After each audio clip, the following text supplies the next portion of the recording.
सुदामा जी बाएं हाथ से खिलाने लगे, क्योंकि दाहिने हाथ में तो पोटली बंधी है। भगवान ने कहा हम तुम्हारे दुश्मन हैं का जो बाएं हाथ से खिला रहे, दाहिने से खिलाओ। सुदामा जी ने लड्डू उठाया और थोड़ा थोड़ा आगे बढ़ने लगे।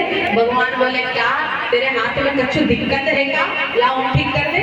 जैसे कुबड़ी की हाथ पकड़ के जो सुदामा का खींचा, भगवान ने पोटली छीनी, कपड़ा पुराना था, फट गया, चावल धरती पर गिरे।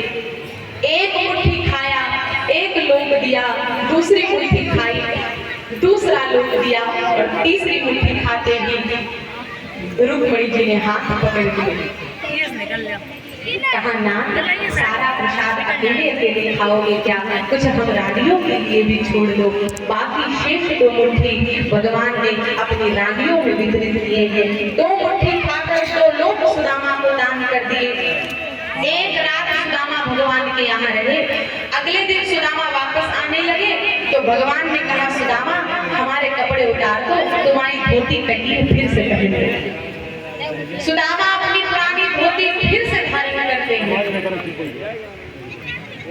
और भगवान श्री कृष्ण दोनों हाथ उठाकर सुदामा को विदा कर रहे हैं, ताकि देखो मैंने तुमको कुछ नहीं दिया सुदामा।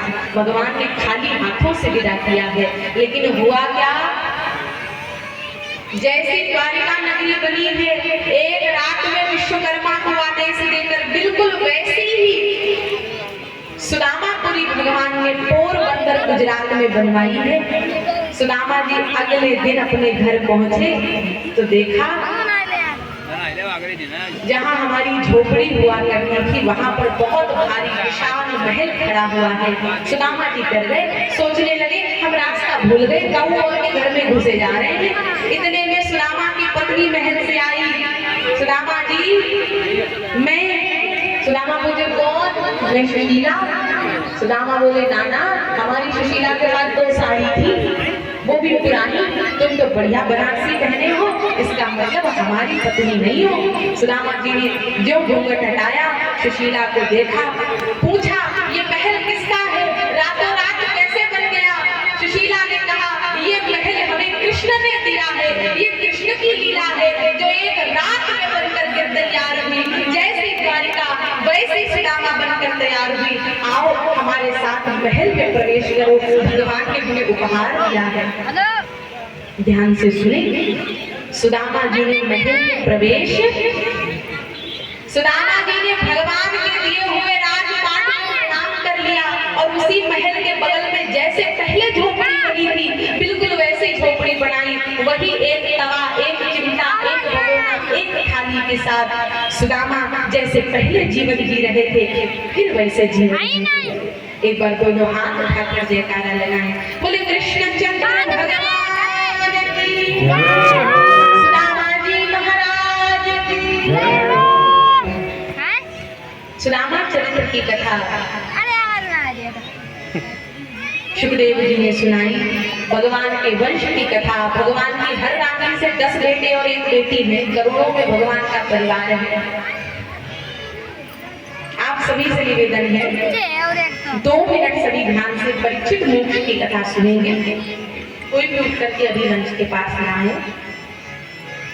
हेलो। पांडवों ने किया, भगवान ने उस यज्ञ में सहायता करी। ऋषियों के ऋषि मुनियों के जूठे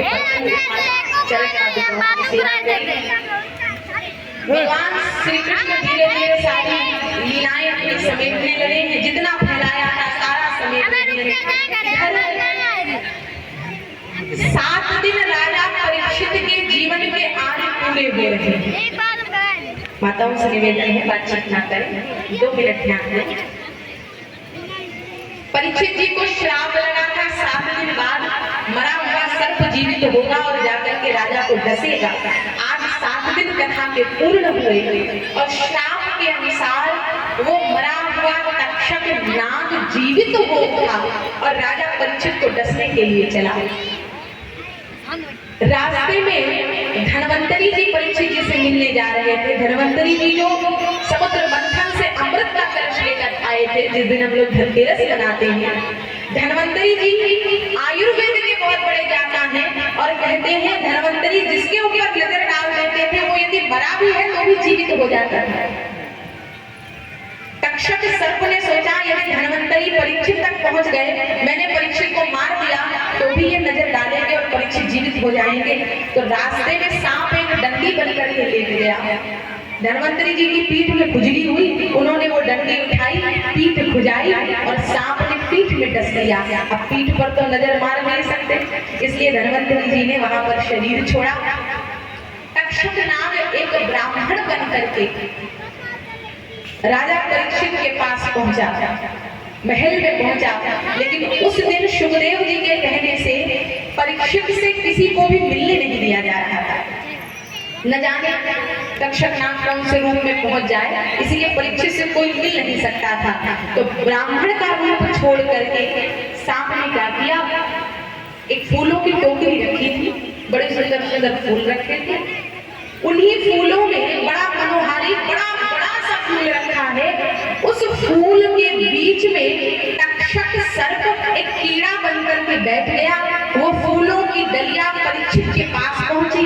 परीक्षित जी ने जैसे फूलों को देखा तो वो जो सबसे ऊपर फूल रखा था उस पर मन आ गया, फूल उठाया और जैसे ही फूल को सूंघा तक्षक नाग ने परीक्षित जी की नाक में डसा और नाक में डसते ही परीक्षित जी भगवान के वैकुंठ धाम को प्रस्थान कर गए। बोले